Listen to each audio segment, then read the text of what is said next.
जय मां आदिशक्ति गायत्री, जय सनातन धर्म। मित्रों, 41 वर्ष के गायत्री साधना के अनुभव और सैकड़ों चमत्कार जो देखे हैं अपने और अपने संपर्क के लोगों के जीवन में, उनमें से एक बड़ी महत्वपूर्ण घटना आपके बीच में रखने जा रहा हूं। मां गायत्री उम्मीद से कहीं अधिक देती है, जिसकी हम और आप कल्पना भी नहीं कर सकते हैं। आप सुनेंगे तो आश्चर्य में पड़ जाएंगे। मां गायत्री की कृपा से एक दिन की मेरी जेल यात्रा भी हुई। पिछले संदेशों में आपने पढ़ा कि किस तरह मां साधक को यश, कीर्ति, धन, संपदा देती है। अब आगे पढ़ें कि मां गायत्री की कृपा से एक दिन की जेल यात्रा क्यों और कैसे हुई। आप चौंकेंगे कि जेल यात्रा और वो भी कृपा, आशीर्वाद, लेकिन सुनने के बाद आपको समझ में आ जाएगा। आज से करीब 23 वर्ष पूर्व बिहार विधानसभा के चुनाव हो रहे थे। वर्ष 1987 के सितंबर माह में भारतीय वायुसेना से स्वैच्छिक अवकाश लेकर मैं अपनी जन्मभूमि ग्राम रसूलपुर, जिला छपरा, बिहार में आकर रहने लगा। मेरे पिता का जुलाई में गुरु पूर्णिमा के दिन स्वर्गवास हो गया था। मैं इकलौता पुत्र था। गांव में खेती बाड़ी में काफी जमीन जायदाद थी, अतः देखभाल के लिए आना जरूरी था। गांव में आकर मैंने गायत्री शक्तिपीठ, शांति धाम और एक बाल विद्या मंदिर की स्थापना कर संचालन करने लगा। जन जन में कथा, सत्संग, यज्ञ आदि के माध्यम से गायत्री साधना का प्रचार भी करने लगा।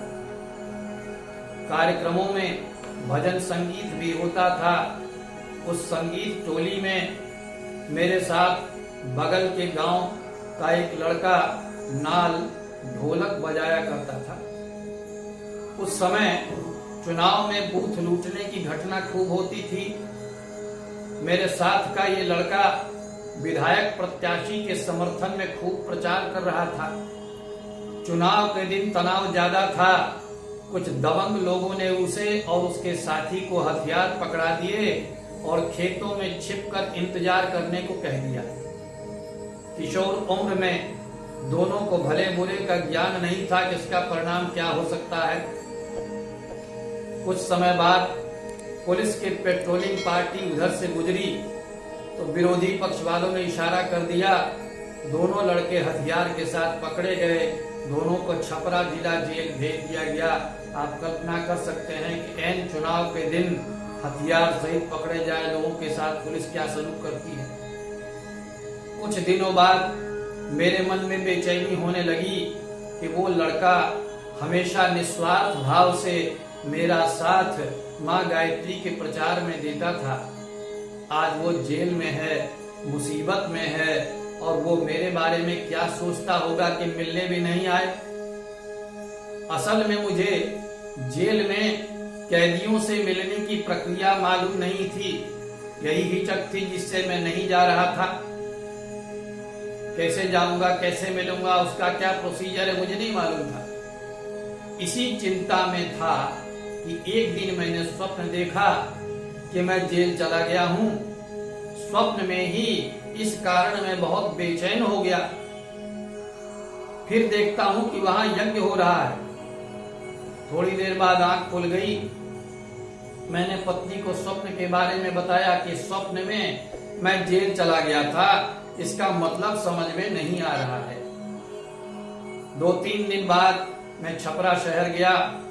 वहां साहेबगंज सोनार पट्टी में मेरे एक मित्र ललन जी से मिलने गया।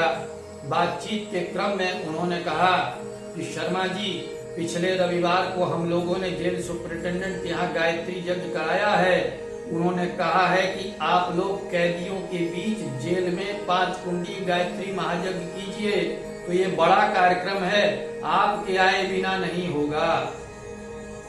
मैं आश्चर्य में पड़ गया।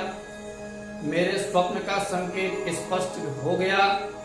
मां गायत्री ने जेल में बंद मेरे साथी से मिलने की व्यवस्था कर दी थी। ललन जी को स्वप्न की बात बताई तो वे भी आश्चर्य में पड़ गए।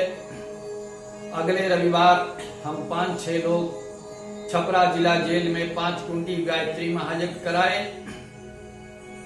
मैंने कैदियों से प्रवचन में कहा कि यह जेल नहीं तपोवन है। ईश्वर ने इस भाग दौड़ भरी जिंदगी में आपको रुक कर सोचने का एक अवसर दिया है कि हमसे भूल कहाँ हुई। जेल तपोवन है इसलिए कहा क्योंकि महर्षि अरविंद को जेल में ही भगवान कृष्ण के दर्शन हुए थे। लोकमान्य तिलक ने जेल में ही गीता के भाष्य में कर्मयोग का रहस्य लिखा था। नेहरू जी ने मेरी कहानी लिखी थी। इस प्रकार अनेक महापुरुषों को उदाहरण। कैदियों से मैंने ये भी कहा कि आज परम पिता परमेश्वर और जगत जननी माँ गायत्री को आपके सामने ले आया हूँ। देव शक्तियां यहाँ सूक्ष्म रूप में उपस्थित हैं। जो मांगना हो मांगिए, लड़िए उनसे कि हम आपके बेटे बेटियां हैं। आपने हमारा कान क्यों नहीं मरोड़ा? अब हम आपकी शरण में हैं, हमें रास्ता दिखाइए। बहुत भावपूर्ण उद्बोधन हुआ। तत्पश्चात सुपरिटेंडेंट के ऑफिस में जलपान हुआ। मेरी उन दोनों से बात हुई। उनके बारे में मैंने जेल अधिकारी को बताया कि थोड़ा इन दोनों का विशेष ध्यान रखिएगा। इस तरह से माँ गायत्री की कृपा से मेरी एक दिन की जेल यात्रा आनंद पूर्वक समाप्त हुई। मुझे महाभारत का वह प्रसंग याद आ रहा था कि किस प्रकार धर्मराज युधिष्ठिर को एक दिन के लिए नरक में जाना पड़ा था। सोचा अपने भी प्रारब्ध में, भाग्य में शायद एक दिन की जेल यात्रा लिखी थी। मित्रों, माँ गायत्री उम्मीद से कहीं अधिक देती हैं। साधक के जीवन में पग पग पर ऐसे अनुभव आते रहते हैं।